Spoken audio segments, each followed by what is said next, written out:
আমাদের এই ব্লুটুথ হেডফোনটা 1 থেকে 1.5 মিনিট টাইম হলেই আমাদের ব্লুটুথ হেডফোনটা সারা।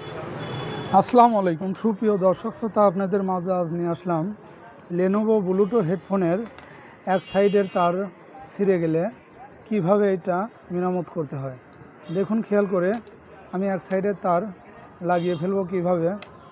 এই ভিডিওটা দেখলে আপনারা নিজেরাই বাড়িতে বসে এই ব্লুটুথ হেডফোন মেরামত করতে পারবেন।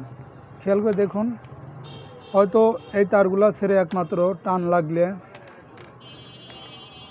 লাগলে এই তারগুলো ছিঁড়ে যায়। আপনারা লাগাতে অনেকে মনে করেন এই ব্লুটুথ ফোন আর চলবে না, হেডফোনটা আর চলবে না। না, এর ভয়ের কোনো কারণ নেই। দেখুন খেয়াল করে, আমি এইটা খুব সহজে এই তারটা লাগিয়ে ফেলবো কিভাবে। আপনারা অনেকেই আছেন এই ব্যাকপার্টটা খুলতে পারেন না। দেখুন আমি কিভাবে খুলি। প্রথমে আমি একটা কাটার হাতে নিছি, নিয়ে আমরা এই লকটা খুলিয়ে ফেলবো কিভাবে। খেয়াল করে দেখুন,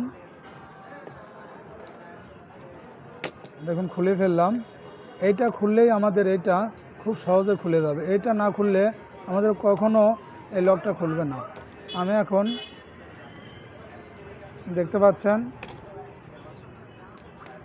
আমি এইটা খুলে ফেললাম, ব্যাকপার্টটা খুলে ফেললাম। এখন আমাদের এই সার্কিটটা আমি তার লাগিয়ে ফেলবো কিভাবে। দেখুন এইটা তার ছিল এই জায়গায় লাগানো, এটা টান দেওয়ার কারণে এটা ছিঁড়ে আসছে। দেখতে পাচ্ছেন আমি এখানে প্লাসে প্লাস মাইনাসে মাইনাস লাগিয়ে ফেলবো খুব সহজে।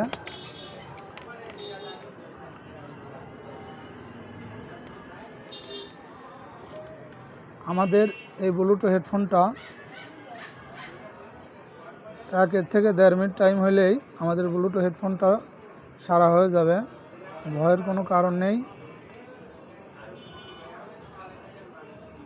দেখুন আমি 2টা তারই লাগিয়ে ফেললাম। এই জায়গায় আমাদের একটা গিট্টু দিতে হবে। এর আগে গিট্টু ছিল না, এই কারণে টান লাগার কারণে এইটা খুলে গেছিলো, টান লাগে ছিঁড়ে গেছিলো। এটা দেখুন আমি একটা গিট্টু দিছি, এইটা এখন আমি মাঝখানে লাগিয়ে ফেলবো।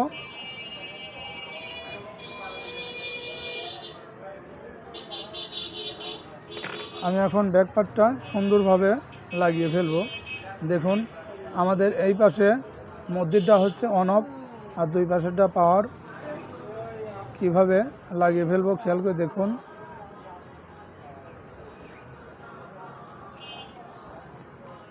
দেখুন আমার লাগানো শেষ। এখন আমি টান দিলেও আমাদের এইটা আর ছুটে আসবে না। কোন কারণে? আমার গিট্টু দেওয়া আছে, এই কারণে এই তারটা আর ছুটে আসবে না। আমি এখন এই লকটা লাগিয়ে ফেলবো। এখন চাপ দিলাম, চাপ দিয়ে লাগিয়ে ফেললাম, এটা আর খুলবে না। দেখুন আমি খুব সহজে ব্লুটুথ হেডফোন ভালো করে ফেললাম। দেখতে পাচ্ছেন আমাদের আবার নতুনের মতো হয়ে গেল। তো ভিউয়ার্স, আমার ভিডিওটা ভালো লাগলে লাইক ও শেয়ার করুন, অথবা ফেসবুক পেজে ফলো করুন। তো সবাই ভালো থাকবেন। আসসালামু আলাইকুম রহমতুল্লাহি ওয়া বারাকাতুহু।